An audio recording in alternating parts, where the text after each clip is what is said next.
Welcome to Snow Talks on Shore. I'm Albi Sole with a roundup of the avalanche forecast heading forward into the weekend for the interior ranges and the Rocky Mountains. Well, things are improving slowly and oh so very slowly. We're still seeing considerable hazard throughout the weekend in all the forecast regions in the alpine and around tree line, which is the upper end of what's reasonable for us to head out into.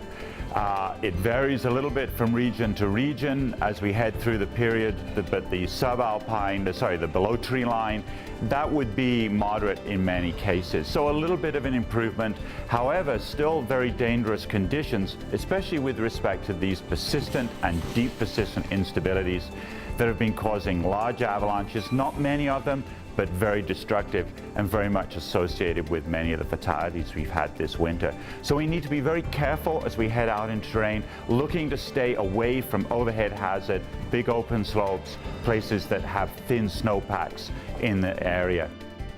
Also, we need to be aware that these are the types of conditions where a fairly small avalanche or a cornice fall, and we are seeing some cornice falls now, those types of small avalanches can trigger the big one that comes down. So you need to be looking up all the time. And that idea of looking up, that's one of the things that's emerged as a bit of a pattern this winter.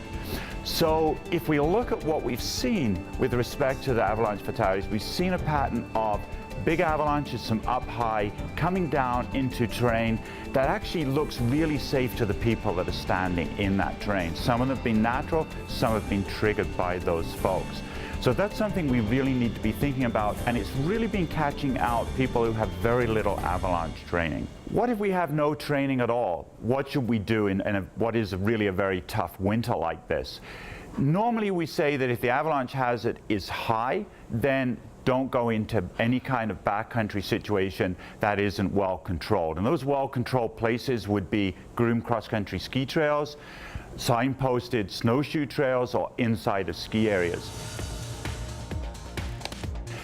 Normally, when the hazard drops to considerable, we say it's reasonable to go into simple terrain. And this refers to a new classification system in which we have classified within, especially the national parks here, local to Calgary, and the provincial parks, terrain into 3 different categories: simple, challenging, and complex.